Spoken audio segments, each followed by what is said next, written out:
What's up mga papi? Tanong, ano bang ideal na weekly running duration ang kailangan natin para mag-improve ang ating cardiovascular health, running performance, and life expectancy? Sagutin natin yan isa-isa.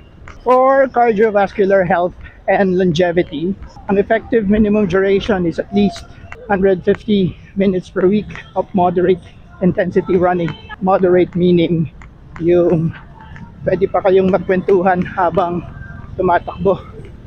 Ito yung conversational pace. Kung i-breakdown natin yan, that's about 30 minutes, 5 days a week.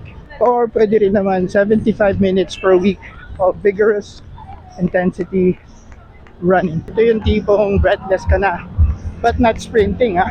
That's 15 to 25 minutes, 3 days in a week.